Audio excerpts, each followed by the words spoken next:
महान सम्राट चंद्रगुप्त के दरबार में एक दिन बड़ा विवाद खड़ा हुआ। उनके पुत्र राजकुमार महेंद्र गुप्त पर षड्यंत्र करने का झूठा आरोप लगाया गया। क्रोध में आकर राजा ने उसे देश निकाला दे दिया। निराश और असहाय महेंद्र गुप्त अपनी किस्मत की खोज में अनजान दिशाओं में निकल पड़ा, परंतु उसे नहीं पता था कि यह यात्रा उसे जीवन के सबसे बड़े सबक सिखाने वाली थी। भटकते हुए महेंद्र गुप्त एक जंगल में पहुंचा, जहां उसकी मुलाकात एक वृद्ध साधु से हुई। राजकुमार ने साधु को दंडवत प्रणाम किया और एक तरफ बैठ गया। साधु ने उसकी मायूस शक्ल और देह पर कीमती वस्त्र देखकर पूछा, वत्स, तुम कौन हो और यहां कैसे आए? राजकुमार ने कहा, महाराज, मैं राजा चंद्रगुप्त का पुत्र महेंद्र गुप्त हूं।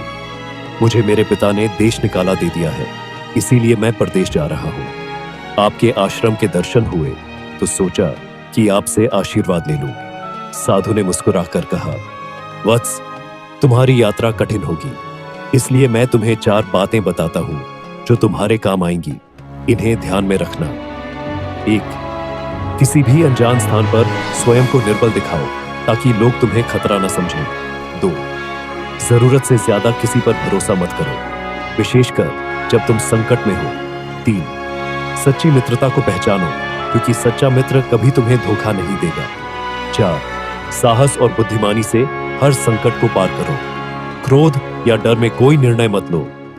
महेंद्र गुप्त ने इन बातों को मन में बसा लिया और आगे बढ़ चला। कुछ दूरी चलने पर उसने देखा कि एक चील एक छोटे कछुए को पकड़कर उड़ रही थी। दयालु महेंद्र गुप्त ने एक पत्थर उठाकर चील की ओर फेंका, जिससे चील घबरा गई और कछुए को छोड़ दिया। उसने कछुए को पास के तालाब में छोड़ दिया और अपनी यात्रा जारी रखी। अचानक एक जहरीले सांप ने उसे डस लिया।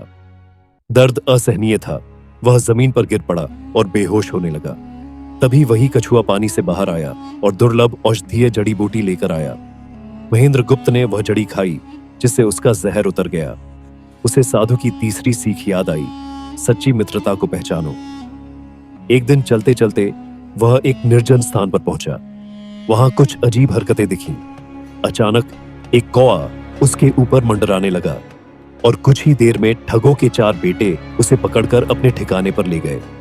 वहां एक बूढ़ा ठग और उसकी बड़ी बेटी बैठे थे। बड़ी बेटी ज्योतिष विद्या जानती थी और उसने घोषणा की, इस युवक के पास छिपा खजाना है, इसे मारकर हमें खजाना निकालना होगा। परंतु महेंद्र गुप्त ने साधु की दूसरी सीख को याद किया, जरूरत से ज्यादा किसी पर भरोसा मत करो। उसने अपने धैर्य और बुद्धिमानी से बड़ी बेटी के प्रश्नों के ऐसे उत्तर दिए कि वह कोई ठोस प्रमाण नहीं जुटा सकी। इस दौरान ठग की छोटी बेटी राजकुमार की चतुराई और साहस से प्रभावित हो गई। उसे राजकुमार से प्रेम हो गया।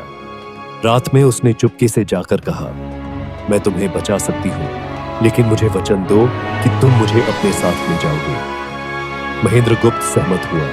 उसने रात के अंधेरे में उसे आजाद किया और दोनों भाग निकले। ठगों ने पीछा किया, लेकिन महेंद्र गुप्त ने नदी के पास पहुंचकर एक विशेष सीटी बजाई। तभी वही कछुआ पानी से बाहर आया और उसने नदी के अंदर एक सुरक्षित मार्ग दिखाया। वे दोनों बच गए।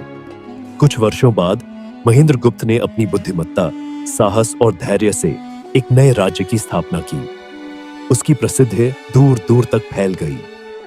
राजा चंद्रगुप्त को जब अपने निर्णय पर पश्चाताप हुआ तो उन्होंने अपने पुत्र को वापस बुलाया और उसे अपना उत्तराधिकारी घोषित कर दिया।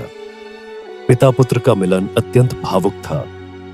राजा चंद्रगुप्त ने आंसू भरी आंखों से कहा, वत्स, मैंने तुम्हारे साथ अन्याय किया था, लेकिन तुम्हारी बुद्धिमत्ता और धैर्य ने तुम्हें महान बना दिया। मैं गौरवान्वित हूं कि तुम मेरे पुत्र हो। राजकुमार महेंद्र गुप्त की यह यात्रा केवल एक रोमांचक सफर नहीं थी, बल्कि जीवन की सबसे महत्वपूर्ण सीखों का प्रमाण थी। ज्ञान, सतर्कता, सच्ची मित्रता, धैर्य और बुद्धिमानी से कोई भी कठिनाई पार की जा सकती है। अगर आपको यह कहानी अच्छी लगी तो सब्सक्राइब करें और बेल आइकन दबाएं।